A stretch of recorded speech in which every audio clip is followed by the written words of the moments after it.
Welcome back to 646. My name is Dallas McManus, and we're in the studio with Brent Rombo from Pet Rock Radio and also from Tripsonics and probably other projects. Yep. Anything else current? Let's see. I have a record label too. Oh, yeah. What's the name of the label? Jab Records. Yeah, I did not know that. I've run that since 2003. But we That's don't, awesome. Yeah, we don't do other artists anymore. We just do ourselves. So, okay. Yeah, so I shouldn't probably really say I run a label anymore because no You one else once is ran on a it. label. I once ran a label. Okay, cool. And I'm curious because I really don't know that much about Pet Rock. How did all of that come to be? That was a drunk night. Great way to start a story. Maybe I should go back further than that. So I'd always wanted to be in radio. I've always loved radio, and that's how I learned songs growing up as a kid. I'd listen to the radio, and then I'd try to play, the basic chord progressions on just the top string of my acoustic guitar. Right. And, so I grew up listening to radio and listening more to the transitions between, the DJs and the commercial breaks and everything. For some reason, that fascinated me because I'm a weird kid. So whatever works, man. So it wasn't until I had dabbled in radio a bit here and there, nothing major. And then, so one night, myself and Jason Bullman, who's my partner in Tripsonics, we were working on some music and that. And afterwards we were, putting back some beers and just talking and getting silly. And we were talking about the state of radio in Peterborough, how we've never...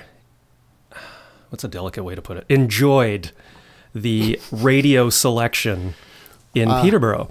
And we always thought it was weird because, we were indie musicians and it was so hard to get your music, even on a local radio station here, which boggles my mind because in other markets, it's not that difficult to at least get on, once or even late at night. And the Wolf has done some stuff, but they don't really do that anymore. Right. They do the odd artist and that once in a while, but nothing that really would help and push the music scene. And Peterborough's always had a great music scene. That's why I moved here, because of the music scene back in the 90s.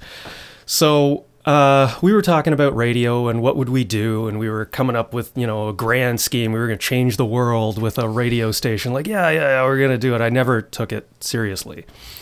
So Jay left about 1 o'clock in the morning, and about 3:30 in the morning, I get a text from him. And it's a link, and he says, check this out. And I clicked it, and he had built a website for Pet Rock Radio.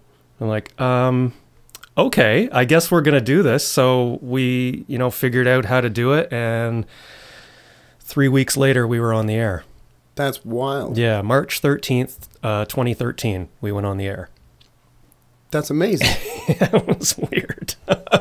We had no idea what we were doing. Do you remember who the first batch of musicians you played were? I know the very first song we played was Little Bones by Tragically Hip. Cool. That was the very first song we played on the air.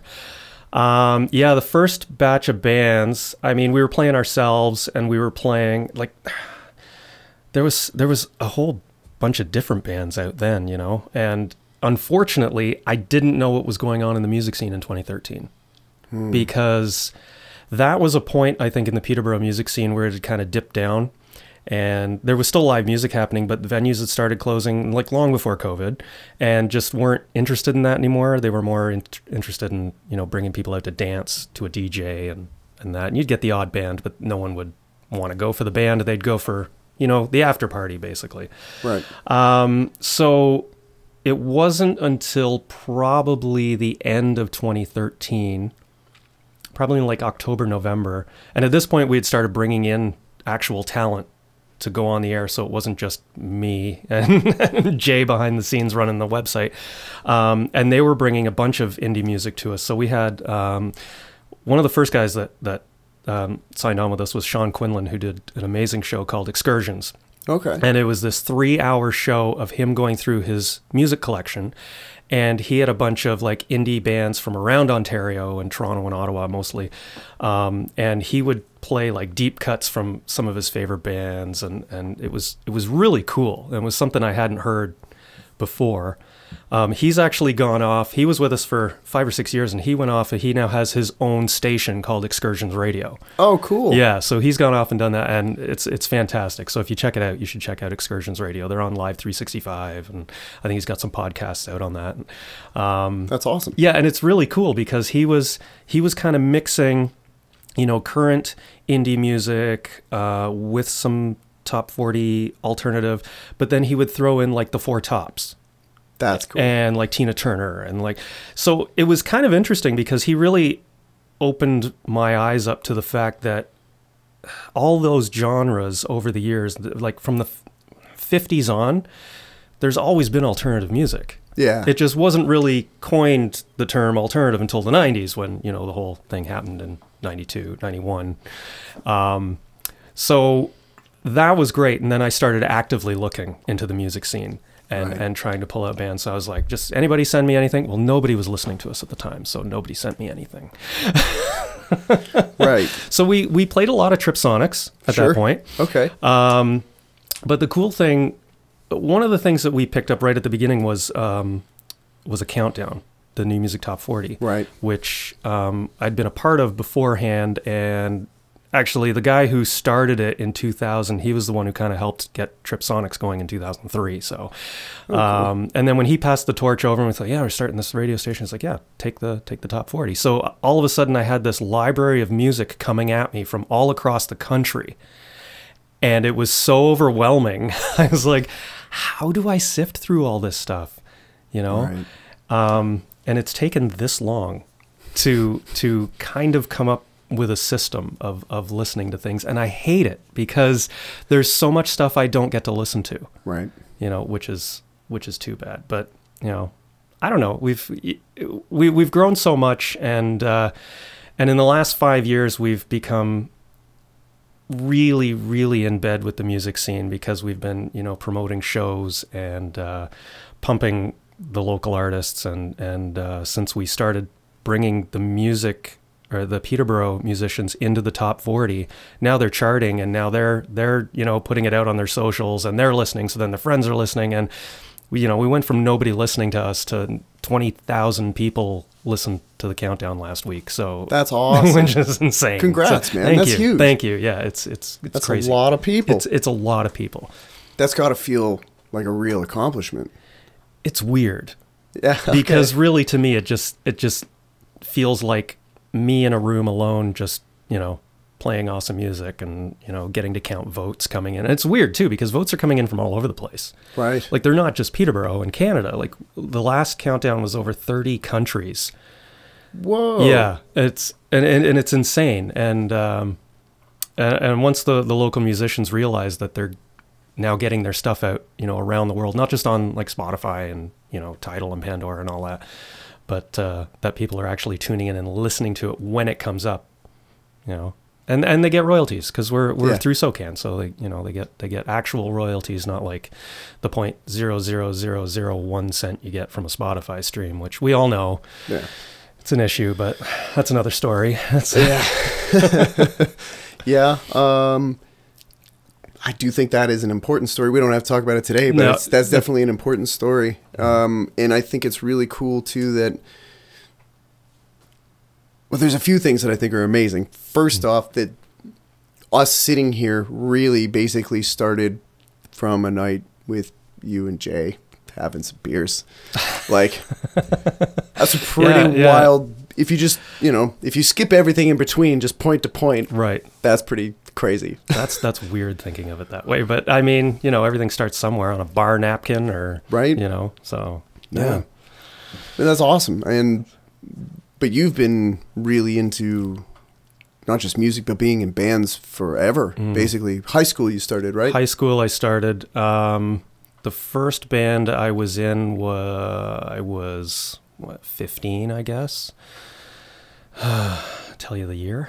So 1990 was the first real band I got to perform with. There was nothing original in our music. It was all, covers and that.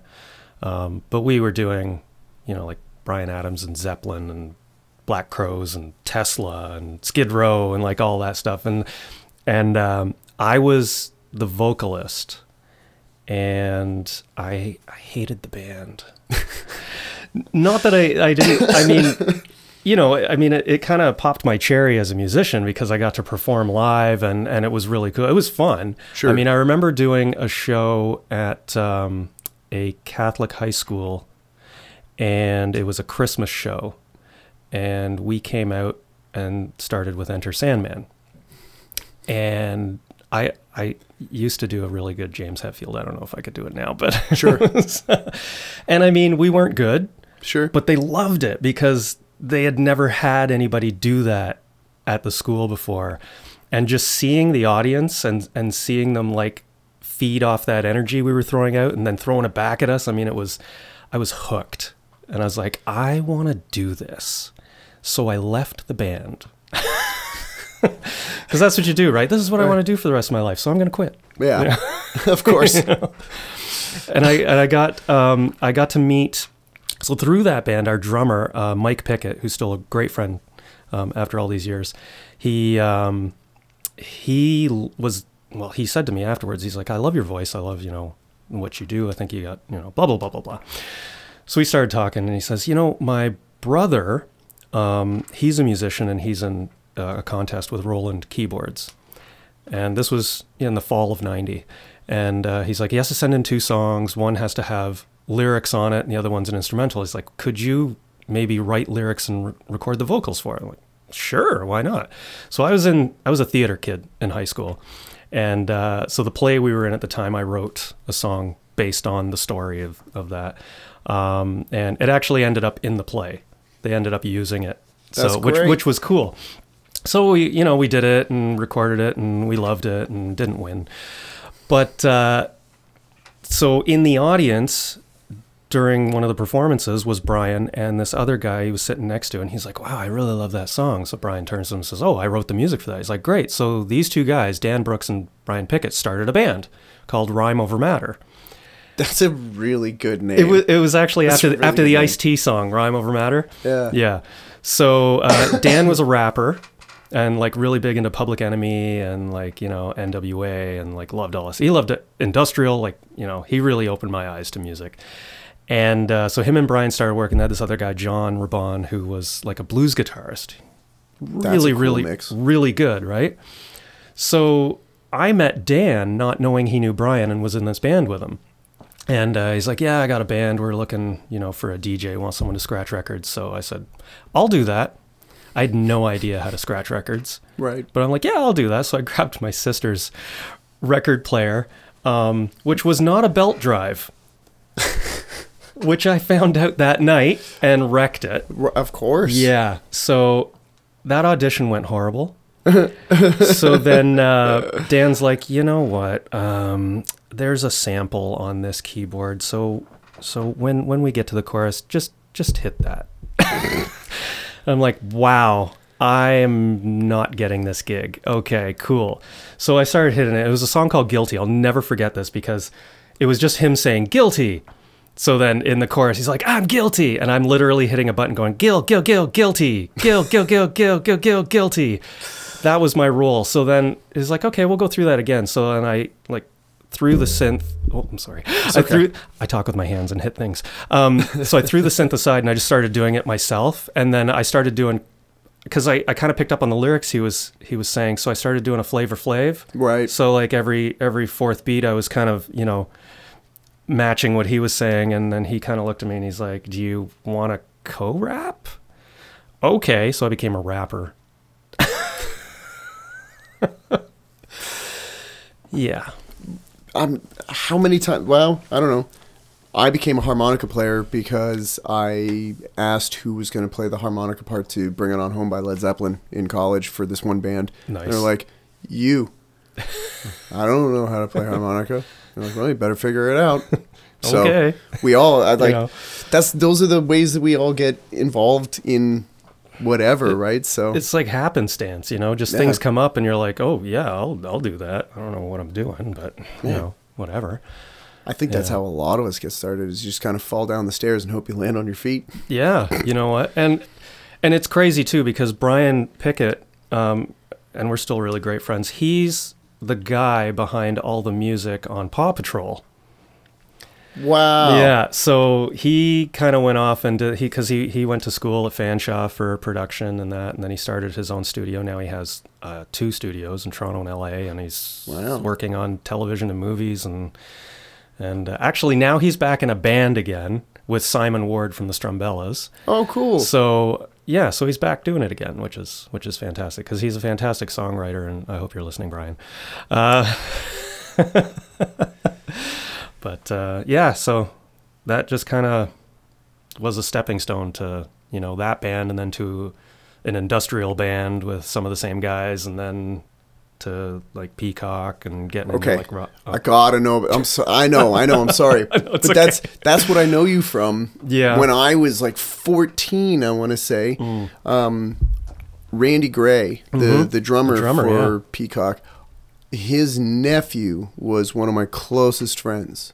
Okay. When I was like 13, 14 years old. And he brought up that his uncle was playing this gig at Peterborough Square.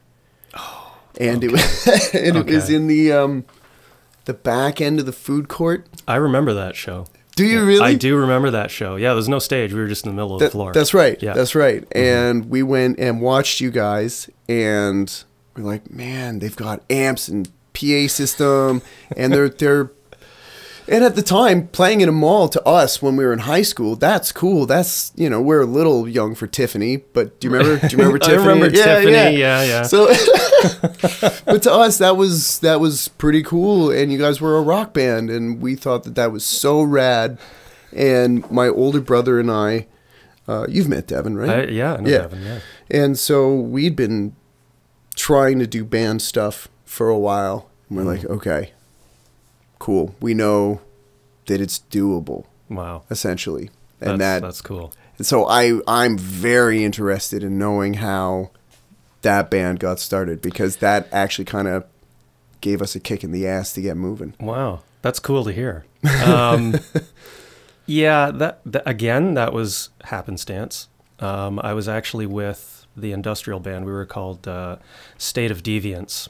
Okay. And it was basically rhyme over matter, and we stopped rapping, and our vocalist started screaming, and we got heavier and grew our hair, and all of a sudden we had a fan base, which was great. It was weird because we were like selling out the Trashateria, nice, and Illusions. That's where the venue is now. Oh, okay. Yeah, and it was crazy. It was weird. So we had recorded a 4-song demo. And I was with Brian actually, and so let's go into Sam the Record Man on George Street and see if they can, you know, sell it. And the manager of the store was Kimber Kavanagh. Okay. So that's how I met Kimber. And so she put it on, and she said, I quote, "Your music scares the hell out of me." But she was interested in being in a band. She's like, I want to be in a band, but I don't know like the first thing. So I said, well, like, do you play anything? Have you written anything? She's like, I'm just starting to play, you know, acoustic guitar, blah, blah, blah. So, well, anytime you want to get together, let's jam. So she came out one time to Brian's, and the three of us kind of jammed, and she admits she didn't know what she was doing, you know, but none of us do it at one point, right? Sure. So, but it was cool. Like, she had some really, really interesting ideas, and nothing really came out of it, but we started talking and kind of hanging out and talking music. So I'd go into Sam the Record Man, because I worked down the street at the time at a dollar store. So we would just stand in Sam the Record Man, and she'd throw on whatever new came out, and we'd be like picking it apart. I thought, wow, we have a lot in common. So do you want to like just get together and just jam? It's like, sure. So she lived actually above Sam the Record Man on George Street. That's cool. So we went up and had a couple drinks, and we each had an acoustic guitar and just kind of jamming, you know, and we wrote a song that night, and it was interesting because it was so different from anything I was doing with the other band, and I hadn't really started, you know, reaching out and doing other things on my own, and I was like, wow, this feels really cool. Like, this is really good. And she had a good voice too. Like, she was just singing whatever was coming into her mind, and I'm like, write those down. Like, those sound like lyrics. Like, that sounds really cool. She's like, oh, okay. So we started doing this. Like, on a weekly basis, we'd get together at her place and have some drinks and just write tunes. And well, a month goes by and we've got like 6 songs. And I was like, I think we have a band, but it's just the two of us. So we're not going to do anything with this. She's like, well, what if we did do something with it? I'm like, oh, okay. She's like, I know a guy. I'm like, you know a guy? She's like, yeah, yeah. So she brings out this bassist. His name was Jason, not Jason Bullman, but another Jason. I can't remember his last name, but he owned Cycle Path at the time. They had just opened Cycle Path, which is now part of Wild Rock. Oh, okay. Yeah. And it was all bikes and that. And he came out to play bass, and it was the three of us. And Mike Pickett, who was in my first band, the drummer, he came out and we jammed a few times, and it felt really good. But what felt really good was the chemistry Kim and I had playing together. Sure. So then she knew Randy from going into Wayne's Music World, because he worked there. He was there forever. Yeah. Right? And I mean, she's like, I met this guy and he's like a really technical drummer. And I'm like thinking, oh, we're not very technical. We were pretty punk, I guess, you know, like lighter punk maybe. And she's like, yeah, he's going to come out. I'm like, okay. So he came out and he auditioned. And at this point now, we had brought in my best friend, Jason Bullman, on bass, and whom we'd been playing together since we were like 10. Oh, wow. Yeah, yeah. And because he was in my first band as well. And we started playing. And the first night the four of us got together, we wrote a song called Spaceman, which ended up getting us a small record deal. Was that on the tape? It was. I remember that song. It was on the tape, yeah. And it was one we would usually end our shows with because everybody seemed to know it. So it was like, yeah. I might have that cassette in my storage room in a bin somewhere. Oh my God, really? I might. I don't know. We purged a bunch of CDs and cassette tapes a little while ago, but nice. I did have it for a very long time. Wow. Yeah. That's cool. We got it at the show at the mall. But I interrupted you. I'm so sorry. No, so that's fine. Spaceman, that's cool. No, yeah. Spaceman gets you the record deal. Yeah, it was weird. We did that song and a few other songs and did a demo, and Kim really was instrumental in pushing the band. And she's like, if we're going to do this, like let's do this, right? As hard as we can. So we recorded actually in the basement of Wayne's Music World. They had a studio in there, and we recorded a demo with, I want to say it was Randy's brother, because his brother would record gospel music, and he was in like a Christian gospel band, and he's like, I'll record it. I can do that.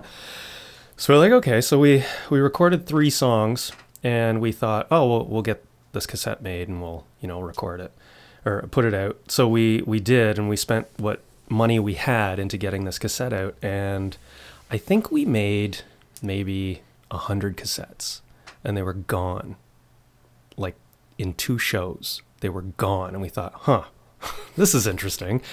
So we took a copy of it and we sent it to RSL, which was a label that worked with the government of Canada and getting grants and things like that. So they said, we want to record you. Come out to London and we'll record you at this studio, Soundworks in London, which is not there anymore. Too bad, because it was a really fantastic studio. And said, we'll do a recording, and you put up half. The grant will pay for half. We're like, okay. That's awesome. So we went to London in, I want to say September of 96, and recorded what would become Head Cleaner. Oh, okay. Yeah, because the original demo we packaged remember you would get those cassette head cleaners? Yeah, for your stereo, right? Yeah. So we packaged it like that. It said, it's a head cleaner. Like they'll put it in like a head cleaner and it'll have a friggin' album on it, right? So, or EP.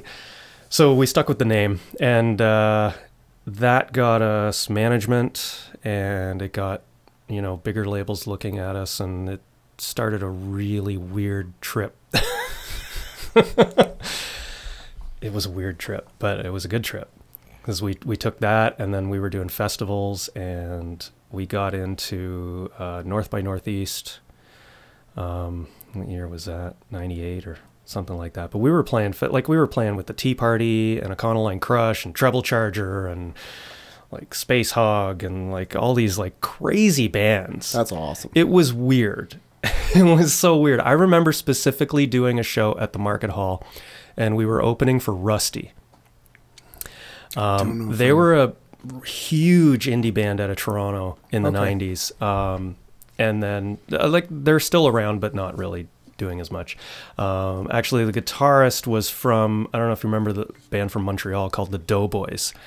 They were huge in like 91, 92, and then he went with Rusty. Anyways, we were opening for them, and we thought this is a great opportunity. Like, it was sold out, Market Hall show. This is great. You know, I don't even know how many people were there, whatever Market Hall held at that point. Sure. And we were told to stay backstage. We'd never stayed backstage before a show before. We were always just kind of milling about, so we stayed backstage. I'm like, okay, whatever, you know. So we came out on stage, and people were cheering. I'm like, I probably think we're Rusty, you know, whatever. And we started playing, and people were singing the songs. It was so surreal. And afterwards, we were, you know, coming out the side door onto Charlotte Street, and people were like crowding us for autographs. And I was like, what is happening? And it was like, from that moment on, it just went to like, you know, playing everywhere and going on the road. And I was with that band 6 days a week, and it was awesome. Yeah. It was so awesome. That's wicked, man. Yeah. Touring is, I love touring. It's fun. It's super fun. Yeah. It's a lot of fun. It's a lot of work, but it is a ton of fun. It is, but you know, when you put the work into, you know, putting the tour together and like producing the music and recording the music and getting your show down and rehearsing and everything, and then getting on stage in front of an audience, like even if there's 10 people there, man, it's worth it. Yeah. You know, 100%. It's like the best high ever. Yeah. So, I mean, I think that's why we all still do it. Right? Is, you know, that charge. It still feels the same. Yeah. It still feels the same as the first. I remember. Do you remember your first sold out show? I do. And that was with State of Deviance at the Trashateria. And it was insane. Like, you could not pack any more people into it. And it's funny because I probably have video of it somewhere. Right. Because of my girlfriend at the time, who's now my wife, I would give her the video camera, and I videotaped every show so that we can, you know, go back and watch it and go, oh, we shouldn't do that. I'm like, oh, I look stupid doing that, whatever. That song didn't really fit, whatever. Yep. Oh, it's research. And she started right at the front of the stage, and 30 seconds into the first song, she's at the soundboard at the back, and all you hear is like, holy shit, like what the? I'm getting beat. Like, it was insane. It was the craziest mosh I've ever seen. There was like 6 people surfing in this time. Like, it wasn't a huge space. Oh, dude, like, I totally remember the Trash. You know, like many shows What there. would you get in front of that stage? Like maybe 80, 100 people shoulder to shoulder? Like, I don't know. Like, I think 100 people would probably be breaking some rules. Yeah, and they probably did. Oh, I mean, you know. 100% they did not completely comply with not only fire safety laws, but not at all. I'm pretty sure they weren't necessarily carding everybody in a stringent fashion. No way. I saw a lot of wasted 16-year-olds in my time at the Trash. And that was, like, by the time I was playing the Trash, that would have been the early 2000s. Yep. So, yeah, probably 2001, I think, was the first time I played the Trash. Okay, yeah. And I miss that place. I do too. I miss that place so much. We played our first Tripsonics show there. That's cool. And it was Johnny who booked us. Remember Johnny? There was a lot of substance use when I was hanging out at the Trash. So Johnny was running the Trash, and he after the Trash closed, he opened the Twisted Wheel on Water Street. Okay. And sadly, he's not with us anymore. Oh, that's sad. But he was another stepping stone, actually. Think about it, yeah, because he knew me from Peacock, and after the whole thing with Peacock, you know, it's weird.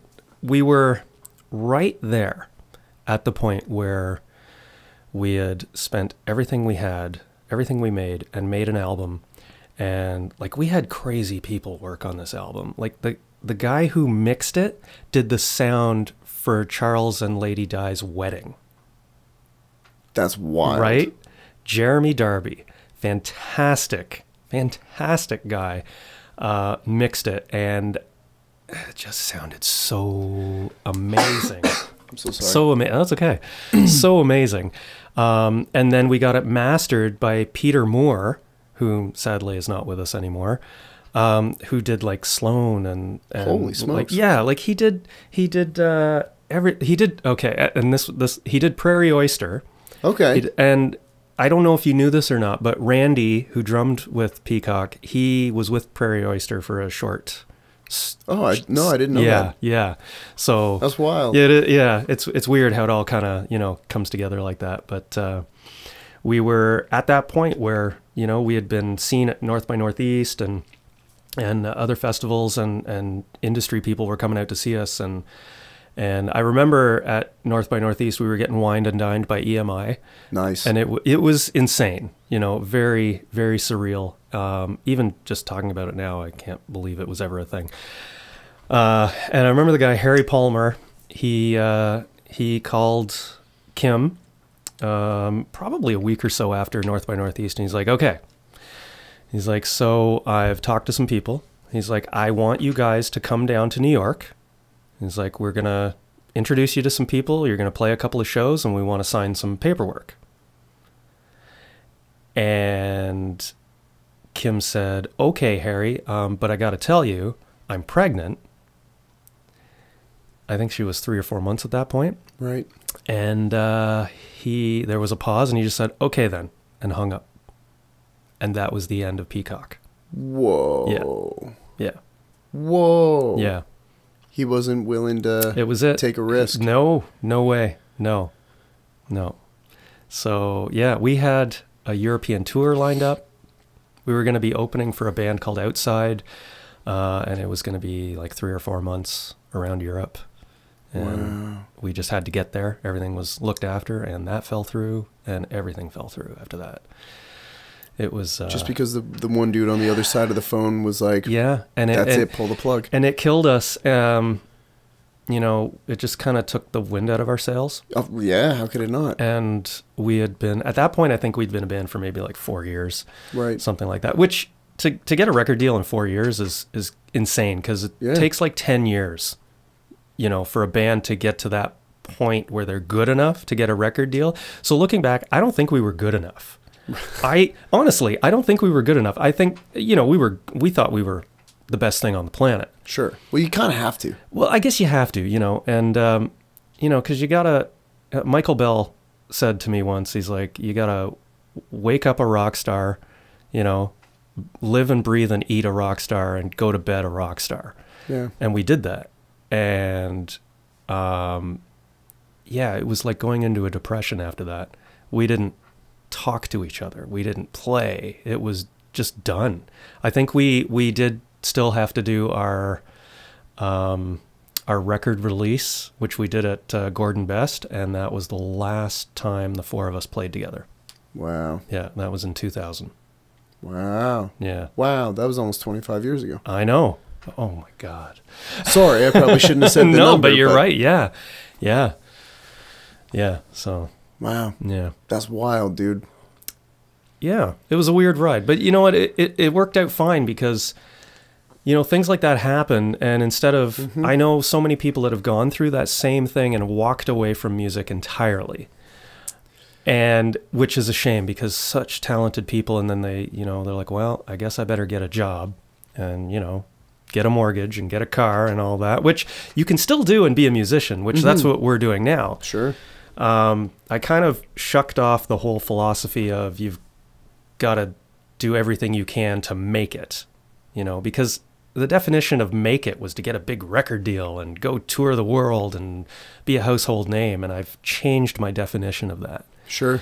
Because after that, I kind of went, I was auditioning for bands and I got to audition for Our Lady Peace. Oh, that's cool. Yeah. when Mike left the band and they were looking for a guitarist, and I didn't know them, but we got to be good friends with I Mother Earth. Yeah. When we were in Peacock, we actually did some recording at their studio Mothership in Toronto back in the day, and Jag Tana, he's like, yeah, they're looking for a guitarist. You'd fit with Our Lady Peace. I'm like, okay, well, I don't know. Sure, I'm not doing anything.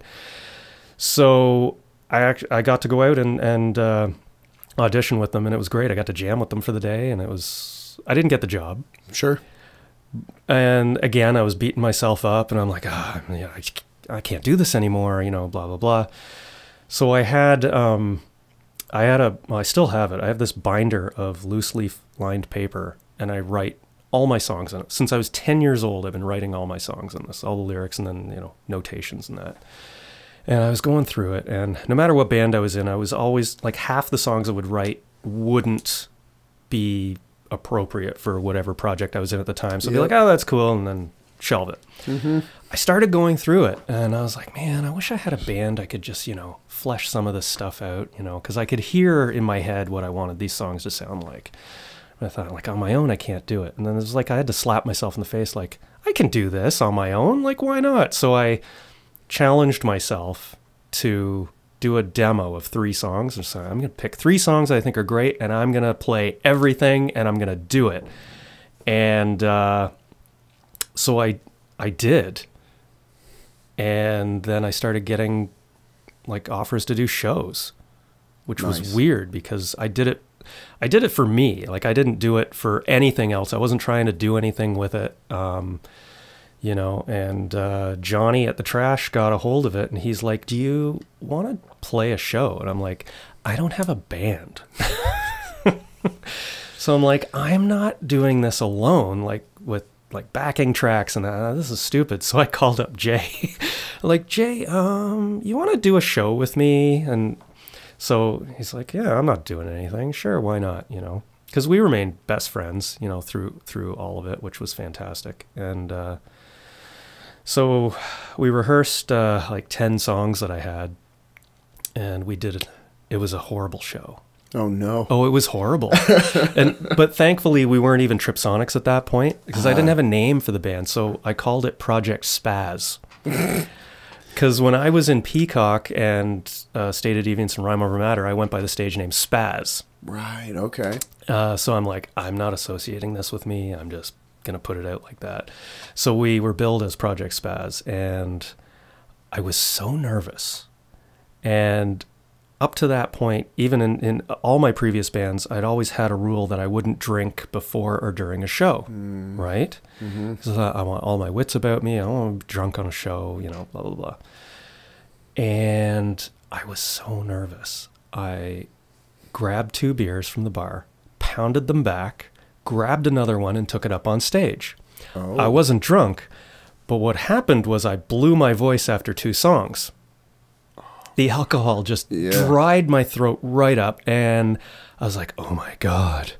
So I was like, okay, we were at a slow song, and I thought, I'm going to whisper this song. So I literally sang it like this, and we lost the crowd, and I'm like, we're done, bye, and walked off stage, and that was it. Whoa. Yeah, and I was like, okay, that's done. That's not happening ever again. So I hate having songs that are totally fleshed out and not recording them. I don't know what it is. It's just because then they're gone, right? Because I'm going to forget them at some point, and people will find the sheets maybe and go, what's this? Oh, it's a poem. Cool. And it goes in the garbage, right? Yeah. Whereas like music, it's still a tangible thing you can like listen to and go, oh, cool, whatever. Or I hate it. It doesn't matter. It's still there. It's like, So I thought, I just want to record, the rest of these songs. So I asked Jay, I'm like, do you want to record these other 7 songs? And we'll just put the 10 songs together. And he's like, sure. So the demo and what became the first album was recorded with Damon DeZagio. Oh, from Mime Radio. From Mime Radio, yeah. He still had his studio in town at that point. He did the first 2 songs for Devin and myself that we recorded not on a cassette tape with the mic, or a cassette machine with the mic built in, where you hit play and record. He did the first like actual recording for us. Really? For 2 songs, and I can only remember the title of one of them. It's a terrible song, but Yeah, he was. he was cool. Really he was cool, dude. and you know what? He was that guy. He had a record label in the early 90s, and you know, it was just out of his house, but he was making cassettes of, well, his band Ashvin's Grandmother, which I loved, absolutely loved them, because they were unapologetic, straightforward punk and really sounded like Nirvana. But you know, it was good, and it was fun music. You know, he did them, and he did Void 9, and he did Serena Ryder and Cheryl Beatty, and so many amazing musicians that came out of Peterborough. He did one of the first, well, before they were 3 Days Grace, when they were Groundswell. Groundswell, yeah. See, and so he was just this guy. You know, he was kind of one of the guys who kept the music going in Peterborough at the time. Yeah. And I said, yeah, you know, I want to record the rest of these songs. He's like, okay, sure. So we were in the studio recording the rest of these songs, and he was really digging it. And he's like, well, what are you calling the band? I'm like, well, it's not a band. I'm like, we're just doing these songs. He's like, no, you should put it out. You should put it out. I was like, okay, whatever. So we put it together, and I came up with the name Trip Sonic, like Sonic. And I thought, oh, that sounds cool. It's trippy. It's sonic. It's whatever, right? Sure. So Jay's like, oh, cool. Well, Jay's a graphic designer. So he went and made a logo for it. He's like, yeah, check this out. I'm like, oh, awesome. And then when we went to register the name, there was already a band called Trip Sonic out of Vancouver. Okay. I'm like, oh. I'm like, well, that sucks. I really like that name. So Jay literally turned the C into an X and put two little accents over the O, like Motley Crue. Oh, the umlauts. Yeah. Yeah. And there's Trip Sonics. So that's how it came about. Jay came up with the name. Wow. Yeah, just for the logo. And it looked cool. He took the bottom, one of the lines from the X, and kind of dragged it out. I'm like, yeah, that looks cool. That's cool. So then we had a band name, and we put the album together, and I had a couple contacts that I kind of sent it out to, and I got an email from Nigel Welland out in Vancouver at University of BC.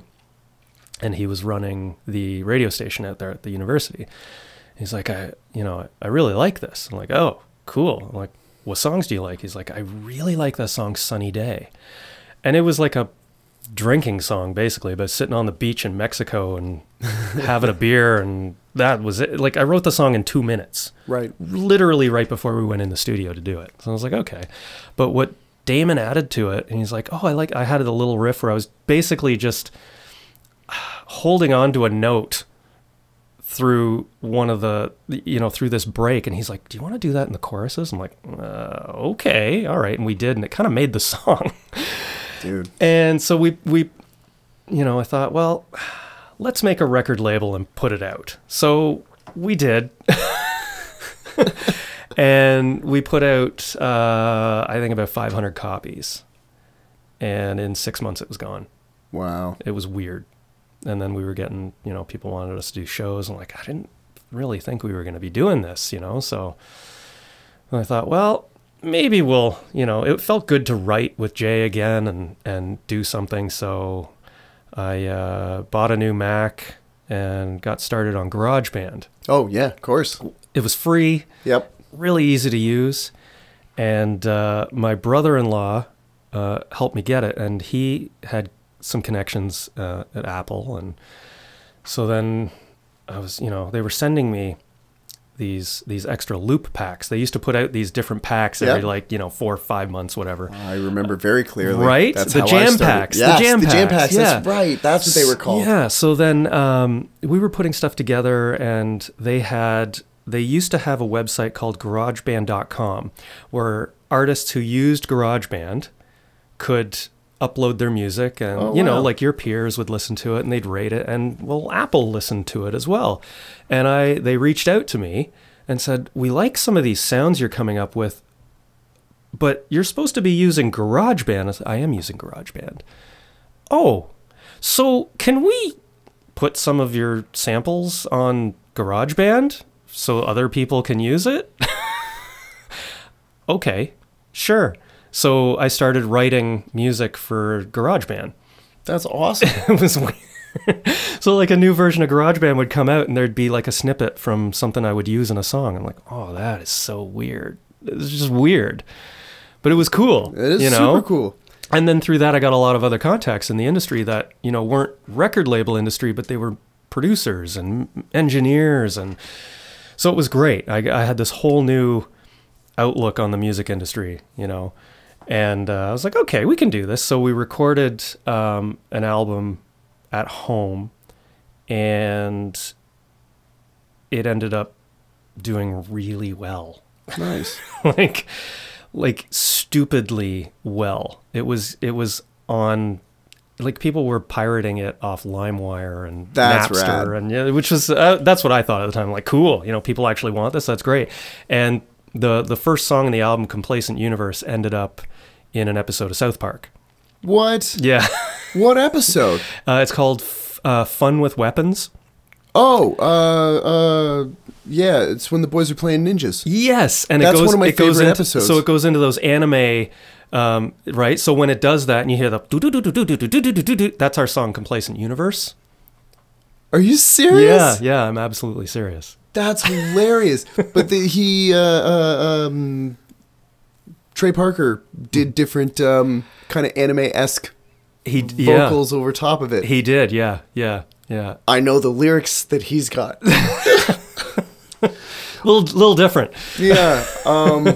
I Yeah. assume they would be. Yeah. Dude, I've watched that episode so many times. Yeah, it was weird. And then the same song showed up in a PlayStation 2 commercial for a Jackie Chan video game. Oh, wild. And then it was on like DVD menus, and it was just popping up everywhere. I was like, what is happening? So we ended up signing a deal with a licensing company. Right, yeah. And so instead of, you know, people buying our music in the record store, they were Buying paying us licenses. to use it. Yeah. So it was kind of cool. And it was like my first,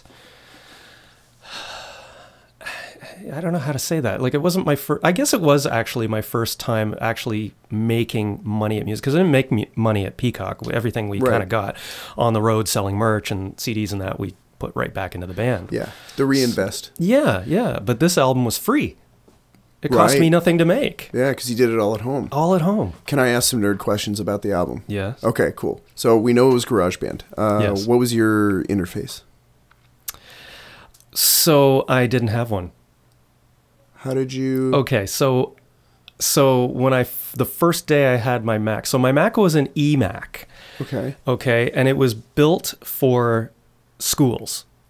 So, and it was all, you know, those ones was all encompassing inside the massive, like 50-pound monitor, right? Yeah, You it's had like that. a tube monitor. Yeah, and it was Yeah. like this crazy, awesome, like opaque white, and it looked futuristic, you know, like an egg. Yes, I do remember those. Yeah, so I had that, and it had a mic on it. It had an external mic. Yeah. So what I did, because I didn't have the proper plugins, and I just wanted to record something. So I literally stood in front of the mic with my guitar unplugged, recorded that, and then put it through distortion, through GarageBand, and that's what I did for the first album. So the digital amps and all that The kind digital, of I stuff. used all the digital amps. All my vocals were done through that little condenser mic, and then just used all the tools that were on GarageBand. And yeah, A lot of MIDI probably then? a lot, yeah. And I Cool. was doing some things, pulling some things into Reason, Okay. and then pulling it back into GarageBand so I could mix it in GarageBand, because it was so easy to use, right? So much and I easier. had no idea what else was out there really at the time, because I Yep. hadn't really done production on my own. That was really the first time I had. Especially for no money other than the cost of the computer. Yeah, and then it was more about getting the song down and, you know, making something I thought sounded cool. Of course. I gotta know. So when you're coming up with the MIDI stuff, did you use the QWERTY? I did. Yeah. Yeah. And but it was weird amazing. because in the earlier versions of GarageBand, there was no keyboard window, Yeah. because there was, it's called like musical typing. Yep. Now I think, right? And they didn't have that. So I realized I could use the QWERTY keyboard to do that. I'm like, oh, okay. So I had to sit there and like map out Yep. what notes were what.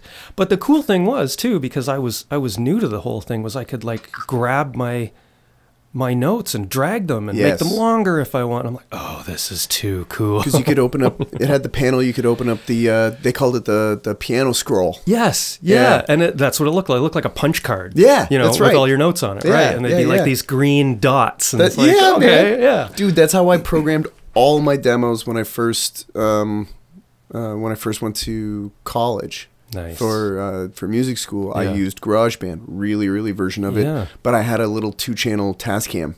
Okay, yes. And so I ended up using one of those eventually. Okay, yes. yeah, with the gray knobs with the little indent that you would swirl to get your volume. Dude, and it was USB. Yeah. Yes. Yeah. That's hilarious. That thing was fantastic. It was a workhorse for me. Oh my god, dude! I got so much use out of that. Yeah. That actually got me my first. Solo. I guess. I don't want to call it a record deal, but it got me my first time into a studio to do the first EP I ever did. And actually, I ended up flying out to BC to get my brother to come home and play with me on this stuff. That's awesome. Yeah. So, dude, those little Tascams and that piano scroll, I programmed so many drum beats. Right. So many drum beats on that thing. I still do my drums that way. Yeah. I still draw my drums. Yeah. You know, like I'll come up with something and I'll kind of play it out on the keyboard, but I'm like, no, I got to draw this. Yeah. It just works better. I'm like, I don't like that. It's going here. Yeah. You know. I still use that stuff for triggering. Yeah. It's great for that. I'll track with real drums, but then I'll trigger if I decide I don't like the sound later, I'll trigger stuff with it and then sometimes I might even touch things up that myself or someone else has played on the kit, and I'm like, that kick was just a little late, and then I just and move the trigger over, and maybe that little bit of wave file just disappears. Yeah, maybe allegedly, maybe it could happen. Definitely didn't. Oh, big wink. That's so cool that you were using the. I really love hearing that kind of stuff. That's why I had to ask. I've been trying so hard to not interrupt because I've had questions. I'm like, fire away, man. Just because I will waffle on for days. Like, I've been listening to because I've been cutting angles from between the two cameras, and I was like, I interrupt too much. So I'm trying really hard today to keep my mouth shut. It's a process. Yeah, I get excited though when people talk about stuff. That's cool though. You should. Oh, yeah. But that's so cool that you. So are you? What has been the progression? I guess. What was the next? Because I love the gear talk. I really do. I used to not, but now I'm so into it. What was the next setup? You know, it hasn't changed a lot. Okay. I used that eMac up until 2006. But at that point, I wasn't just using the condenser mic. I was still for some things. Like I would, put the acoustic guitar up to it just to get that kind of high end, just underneath the notes and that. But I moved on to another Mac and with a little more power. But I stuck with GarageBand because they kept giving me all this stuff to use, and they're like, test it. I became a tester for them. Like check this out. How does this sound? Does this sound good? Should we add? And they started adding. Now you can get. They're almost like preformed songs on GarageBand. They're like a couple minutes long. That you can drag and drop if you're doing quick commercials and things like that. You can pick from pre-programmed chord progressions and drag them. Isn't it insane where it's gone now? Yeah. And I mean, I haven't used that. I have played around with it, but haven't used any of that. I haven't really strayed very much from GarageBand. I was, getting into Pro Tools and using Reason a lot more, but Reason for me just started getting to, I'm not as much of a gearhead. Right. Okay. So I found I didn't want to have all the bells and whistles. I just wanted to record the music. Right. Right. So I kept it simple, but I found interesting ways to come up with new sounds. Right. Like old school ways. We did a song on our album Betrayal called Sucks to Be You. Okay. And it was very different for us at the time because this was when we started getting into more of an electronic sound. Like we were using it just as like the backing, you know, the drums and some keys and that, and it was more guitar driven. But I started getting into, I was listening to dance music a lot at the time, and I had a cardboard box, and I folded in all the flaps, and I just covered that puppy in duct tape. And so if you listen to "Sucks to Be You," the kick, that's the kick. That's awesome. But I recorded it on an iPhone. I'm not kidding. I recorded it on the voice recorder on an iPhone, dumped it into GarageBand, and then tweaked it in there. And it's the coolest sounding kick I've ever made. I love that kind of stuff. One of the best sounding snares I ever came up with. It was actually, you guys played the song on Pet Rock. So first off, thank you. Okay. It was Not Long. Oh, yes. Yeah, great song. I love that. Thank you very much. Yeah. The snare sound on that is me kicking a heavy bag. That's what that snare sound is. Really? Yeah. Wow. It's just me hitting That's a heavy cool. bag. And the intro, that like almost door creaking open kind of sound, that is me pushing the heavy bag, and the rope on it is squeaking. Really? And that is, because I wouldn't pick that up. Yeah, that's from, what that like from listening to that. That's sound is, and the weird like that is the fan for my furnace. That's fantastic. Yeah. That's awesome. And like I'm dropping chains in it, and there's an electric drill sound on that. Okay. It's just an electric drill. Well, hey, Eddie Van Halen used an electric drill at the beginning of Pound Cake. Yes, he did. Yes, he did. You know, and it sounds fantastic. Yeah, it sounds super awesome. You know, I hate to say it, this has been so fun and such a enlightening episode, because we've been hanging out a little bit, I guess, since last year when you asked me to present the one award. That's right. And then, and then the last award ceremony we did at Urban. Mm-hmm. And you guys just, actually super quick, you guys just had a really successful Band Wars. We did, yeah. We ran a Band War in partnership with Gussapalooza and Treblecock Studio. It was fantastic. We had 80 submissions, and 70 of them were from the Peterborough area. That's amazing. Because we were trying to keep it to, you know, the local bands. The point was to secure a spot on the main stage of Gussapalooza for a Peterborough band. Yeah. And I had to pick 20 to go online, and people voted, and we got it down to 10, and people voted again, and then we got the top 5 to play at the Band War. Yeah. And it was Mies, who was actually a Toronto band, fantastic, and they're going to be coming back to Peterborough. Nice. They blew us all away. They didn't win, but they were awesome. We had Lock 21, and we had Nighttime Drive, and we had No Small Affair, and the ones who won it, Burning Bridges. Yeah. It was fantastic. We had Matt Walsh from 3 Days Grace, Matt Everett, Everett Ravestein, who produced Rush and Alanis Morissette and Sarah McLachlan and so many Canadian artists, and Michael Bell from The Wire and The Bowie Lives. Yeah. That you know very well. I do. I'm in his band. Yes, you are. So yeah, it was fun. It was absolutely fantastic. That's super rad. Yeah. I'm trying to. We could probably go on forever. I'd love to do this again. I'd love to have you back anytime, because I'm sure that there's so much more we could talk about. There's other tangents I could probably go off. Oh yeah, I'm sure there's tons of really cool stuff we could get into. Unfortunately, though, we've got the hour format. All right. So thank you so much. Give everybody your socials and wherever they can find Tripsonics. If you're listening on Pet Rock, obviously you know how to get to Pet Rock Radio. But for anybody listening elsewhere, give us everything that they need to find you and what you're affiliated with. Yeah, Tripsonics is at Tripsonics on Instagram and Twitter and Facebook. It's all pretty simple. TRIPSONIX, Tripsonics. Pet Rock Radio, the same. What you're listening to it probably on Pet Rock, but we're on Facebook and Instagram and Twitter, and it's all at Pet Rock Radio.